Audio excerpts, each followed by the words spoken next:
मत्ती 21 वचन 22 को अगर हम पढ़ेंगे तो वहां पर आप ध्यान से सुनिए क्या लिखा हुआ है। और जो कुछ तुम प्रार्थना में विश्वास से मांगोगे वह सब तुमको मिलेगा। हालेलुया। जो कुछ तुम प्रार्थना में विश्वास से मांगोगे वह सब तुमको मिलेगा। अगर यहां पर हम ध्यान दें तो यहां पर लिखा गया है प्रार्थना में विश्वास से। प्रार्थना में विश्वास से। आप जब प्रार्थना कर रहे हैं तो आपको विश्वास से कुछ मांग लेना है, तभी वो चीजें आपको मिलेंगी। अगर जब आप प्रार्थना में केवल जाते हैं और केवल रोते हैं, रोना है रोना है रोते हैं आप रोते ही रहते हैं, पर आपको जो कुछ विश्वास से कहना है आपने उसे नहीं कहा। आपने जो विश्वास से आपको जो वचन बोलना है, प्रार्थना में वचन को कहना है, आपने उसे नहीं कहा। आप उस कनानी स्त्री की तरह हो जाएंगे जो केवल वो चिल्ला रही थी, जो केवल वो चिल्लाती जा रही थी, लेकिन प्रभु उसे नहीं सुन रहे थे।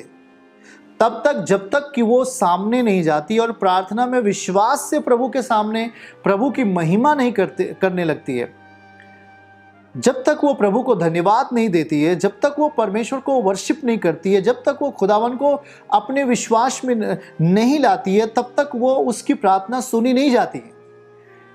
लेकिन उसकी प्रार्थना तब सुनी जाती है जब वो खुदावन के सामने जाती है, अपने आप को नम्र करती है, दीन करती है और घुटने टेक कर परमेश्वर को महिमा देती है, उसे धन्यवाद देती है, विश्वास के साथ प्रार्थना करती है।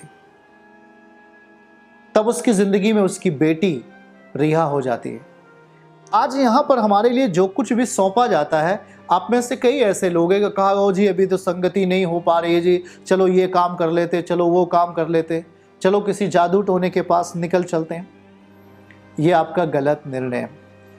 आपको ये विश्वास करना है जो चीज़ें आपको सौंपी है, यहाँ देखो थोड़े में जो कुछ सौंपा गया था उसने बहुत थोड़ा था जो उसको दिया गया था, और बहुत थोड़ा सा लेकर के उसने बहुत बड़े अधिकार के साथ वो खड़ा हुआ। बहुत थोड़े से वस्तु को लेकर के बहुत बड़ी चीज़ों को उसने प्राप्त किया अपने जीवन में। ध्यान दे, वहाँ लिखा है कि तू बहुत ही थोड़े में विश्वास योग्य निकला, अब 10 नगरों पर अधिकार रख। 10 नगर का मालिक होना बहुत बड़ी चीज़ है। क्या उसके पास संपन्नता की कमी है? क्या उसके पास पावर की कमी है? क्या उसके पास सोने चांदी की कमी है? क्या उसके पास पैसे की कमी है? भाई किसी चीज़ की कमी नहीं है। क्यों कमी नहीं है? क्योंकि उसने जो कुछ उसे सौंपा गया था, जो कुछ परमेश्वर ने उसे सौंपा था, ऐसा समझिए, जो कुछ परमेश्वर ने उसे दिया था उसके प्रति वो बहुत ही विश्वास योग्य रहा।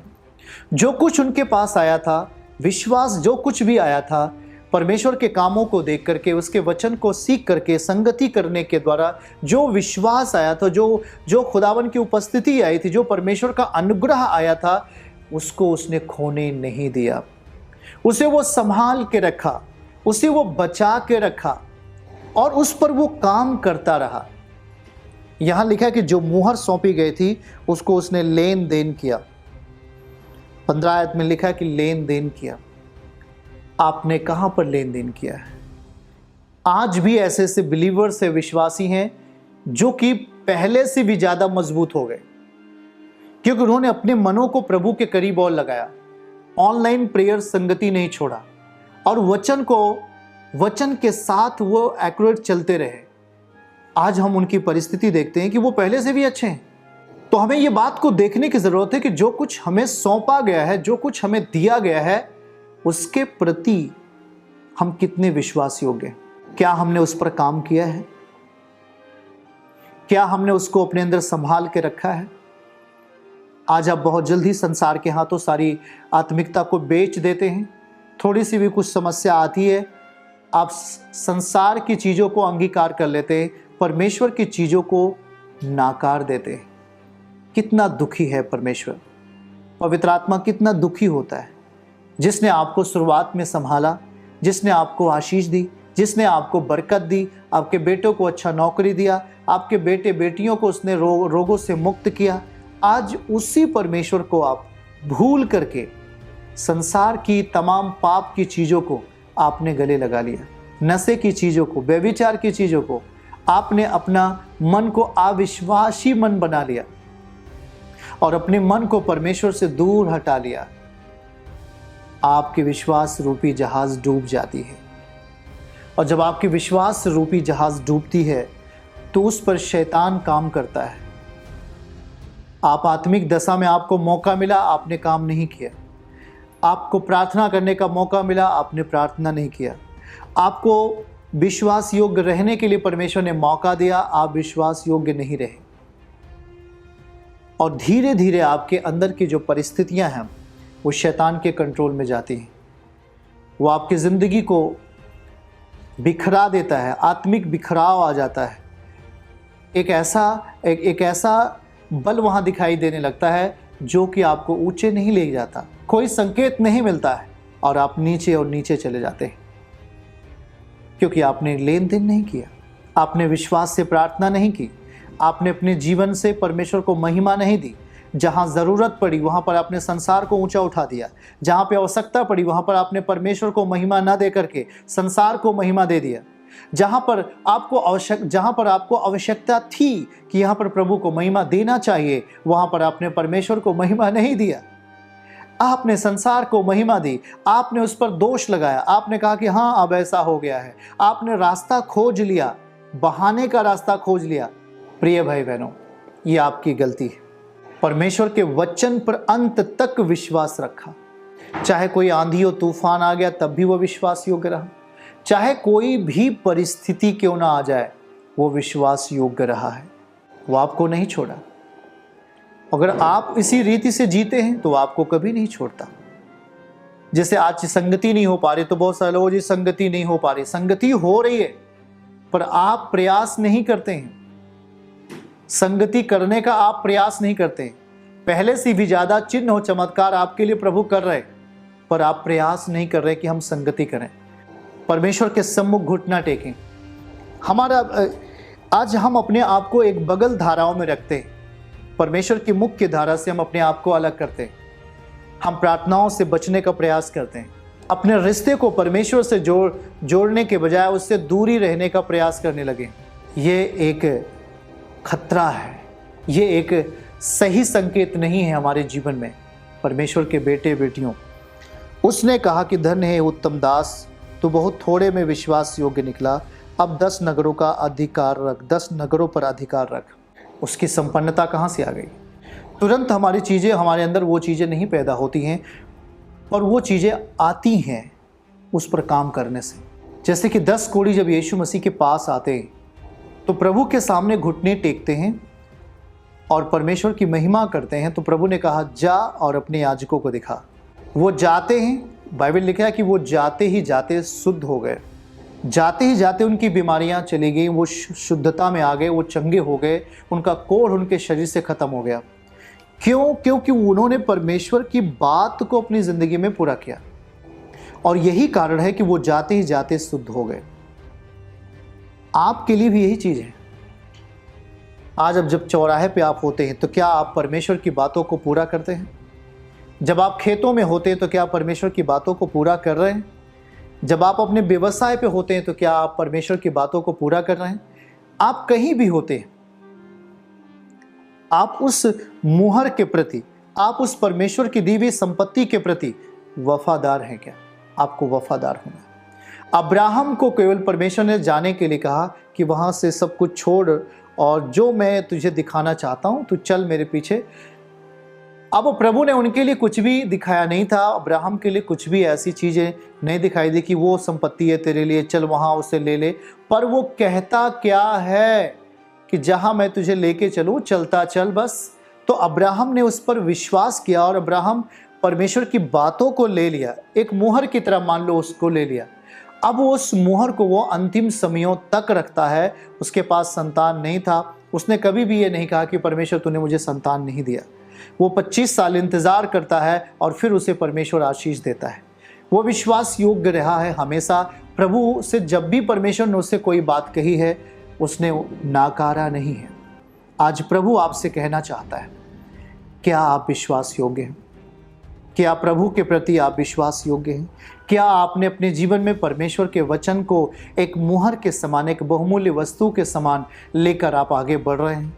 परमेश्वर के बेटियों, ये चीज़ें आपको देखने की ज़रूरत है, ये चीज़ें आपको अपने अंदर स्वीकार करने की ज़रूरत है। प्रभु, आपने मुझे वो चीज़ें दे दी है, मैं उस चीज़ को खोना नहीं चाहता। शैतान आपको वो चीज़ें आपके अंदर से हटाना चाहेगा, क्योंकि वो तब तक आपको नाश नहीं कर सकता जब तक परमेश्वर का वचन आप में है।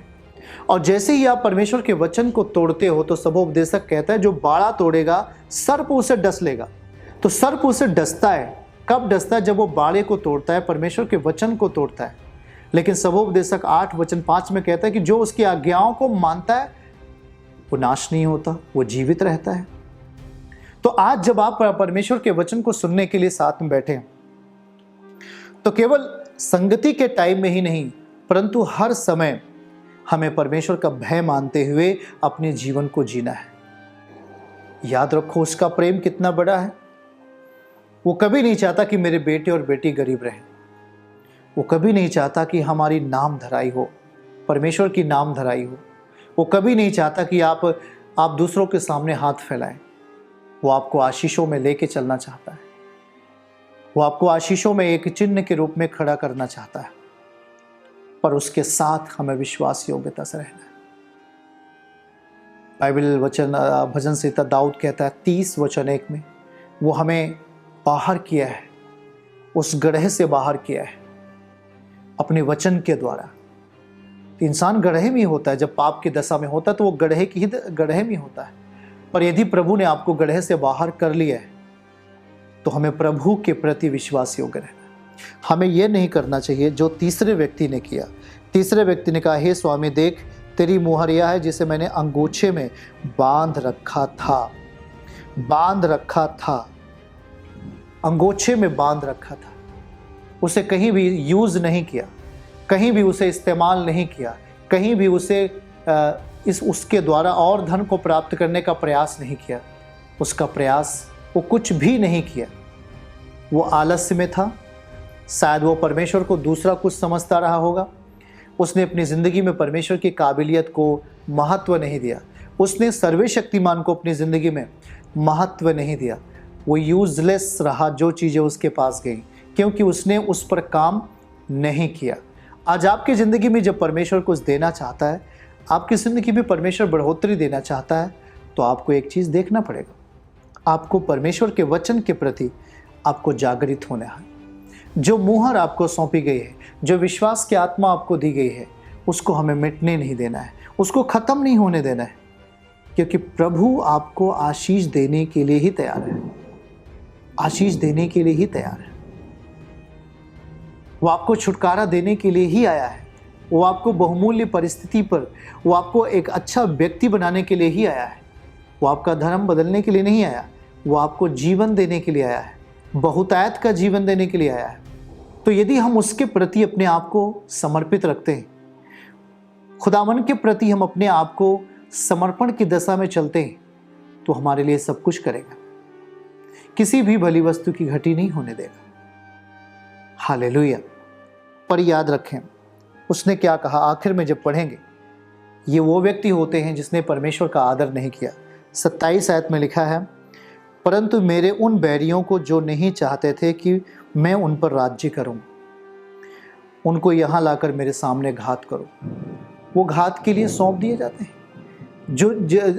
जिन लोगों ने ये नहीं कहा कि हे परमेश्वर तू हम पर राज्य कर। अगर परमेश्वर हम पर राज्य करे, ये आपकी मनोदशा है, तो परमेश्वर आपकी परिस्थितियों को भी सही करेगा। अगर आप ये नहीं चाहते कि परमेश्वर हम पर राज्य करे, तो आपकी परिस्थिति को भी सही नहीं कर सकता। अगर आपकी इच्छा नहीं है कि परमेश्वर मेरे जीवन में आए और मेरे पापों को क्षमा करे, मुझे मेरी अगुवाई दे और मुझे सम्मति दे और हमारे जीवनों पर वो अधिकार करे, अगर आपकी इच्छा ये नहीं है, तो वो आपको कुछ भी नहीं दे सकता। लेकिन जिस दिन आपका ये मन तैयार हो जाता है, जिस दिन आपकी ये इच्छा हो जाती है, हे परमेश्वर तू मेरे जीवन में आ, मेरे पापों को क्षमा कर, मेरी अगुवाई कर, हर पल मेरी अगुवाई कर, तो वो आपके जीवन को टूटने भी नहीं देगा, आपके जीवन को नाश होने भी नहीं देगा, आपको किसी भली वस्तु की घटी भी नहीं होने देगा। क्यों? क्योंकि आप समर्पित रीति से जी रहे हो। अब आप खुदावन के वचन के प्रति अपने आप को जागृत कर लिया है। अब आपका सुबह की प्रार्थना होती है, अब आप शाम को प्रेयर में बैठते हैं, परिवार के साथ प्रार्थना करते हैं, उसके एक एक वचन को अपनी ज़िंदगी में पूरा करते हैं। अगर आप व्यवसाय करने वाले हैं तो व्यवसाय में प्रभु के प्रति आप ईमानदार हैं। अगर आप नौकरी करते हैं तो नौकरी में आप परमेश्वर के प्रति वफादार हैं, ईमानदार हैं। उसके टाइट के प्रति आप वफादार हैं। सेवकाई के प्रति आप वफादार हैं। आप अपने अगुवे के प्रति वफादार हैं। परमेश्वर के प्रति वफादार हैं। आप सेवकाई को बढ़ाने के प्रति वफादार हैं। आप वो काम कर रहे हैं जिससे कि परमेश्वर की महिमा बढ़े। आप वो काम कर रहे हैं जिससे खुदावन का और महिमा बढ़े। तो परमेश्वर भी पीछे नहीं है आपको ऊंचा उठाने में। वो आपको भी महिमा को बढ़ा देता है, आपको भी वो ऊंचा उठा देता है, क्योंकि आप उसके राज्य की महिमा को जब ऊंचा उठाते हैं तो आपको भी वो ऊंचा उठाता है। कोई तो बिजनेस करके अपनी ज़िंदगी से परमेश्वर की महिमा को ऊंचा करता है, कोई नौकरी करके परमेश्वर के राज्य को ऊंचा उठाता है, कोई कैसे भी, कोई किसी तरीके से अपने जीवन से परमेश्वर को महिमा को ऊंचा उठाने की इच्छा रखता है। वो काम कर रहा है जो उसे सौंपा गया है। प्रेरितों में एक मन थे, एक ही इच्छाओं में जी रहे थे। वो साथ साथ प्रार्थना करते थे, संगति करते थे, सेवकाई के प्रति वफादार थे। वो अपनी ज़मीन, अपनी जायदादों को खुदावन की महिमा के लिए अर्पित करते थे। बाइबल कहता है उसमें कोई दरिद्र नहीं था। इसको क्यों ऐसा कहा गया कि मैं तुमसे सच कहता हूँ, जिसके पास है उसे दिया जाएगा, 26 आयत, और जिसके पास नहीं है उससे वह भी उससे ले लिया जाएगा। जो कुछ अगर एक मुहर उसको दी गई थी वो भी उसके पास से ले ली जाएगी और उसे दे दी जाएगी जिसके पास पहले से ही 10 है। एक ही मुहर दी गई थी, एक ने 10 कमाया, एक ने 5 कमाया, एक ने कुछ भी उस पर काम नहीं किया। अगर आज उस पर आपका काम नहीं है, अगर आज आपकी प्रार्थना नहीं है, आज वचन पर आप नहीं चलते हैं, तो उसकी संपन्नता आप में नहीं आती है। वो देना तो चाहता है कि मेरी बेटी मैं तुझे सब कुछ देना चाहता हूँ, अपने वचन के अनुसार, अपने वादे के अनुसार आप में सारी चीज़ें देना चाहता है। वो लिखता है कि मैं तुझे सच में तुझे आशीर्वाद देना चाहता हूँ और तेरे वंश को बढ़ाना चाहता हूँ। पर आप उसे लेने के लिए अपने जीवन को तैयार करते हैं। कुछ अपने जीवन को नहीं तैयार करते, कुछ अपने जीवन को तैयार करते और उसके प्रति काम करते। जिसने 2 ने तैयार किया, एक ने 1 से 10 कमाया तो उसे 10 राज्य का, 10 नगरों का अधिकारी बना दिया गया। एक ने 5 कमाया, मतलब उस पर काम किया उसने वफादारी से, विश्वास योग्यता से। जो कुछ उसे सौंपा गया था उससे वो और चीज कमाने का प्रयास किया। आज आपके पास वचन सौंपा जाता है, आज आपके पास विश्वास का वचन सौंपा जाता है और आप कितने विश्वास योग्य होते हैं, आप कितने वफादार होते हैं, ये चीज़ परमेश्वर आपसे देखता है, आपको देखता है। हालेलुया। और जब आप विश्वास योग्यता के साथ प्रार्थनाओं में होते हैं, विश्वास योग्यता के साथ संगति में होते हैं, विश्वास योग्यता के साथ आप प्रार्थना करते हैं और परमेश्वर के राज्य के बढ़ने के लिए आप निरंतर प्रयासरत होते हैं, आपके मन में इच्छा होती कि हाँ प्रभु तेरी महिमा बढ़े, आपके मन में इच्छा होती हाँ प्रभु तेरा राज्य बढ़े, और उसके प्रति आप काम भी करते हैं, उसके प्रति आप अपने आप को आगे लेके आते हैं, तो आपके लिए बड़ी बरकत है। चर्च की सभी प्रार्थनाओं को और परमेश्वर के दास के द्वारा टीचिंग सुनने के लिए और अपडेट्स को जानने के लिए हमारे इस चैनल को सब्सक्राइब करें और साथ में बेल आइकन को जरूर दबाएं ताकि जब भी लाइव प्रार्थना हो तो सबसे पहले आप देख सकें।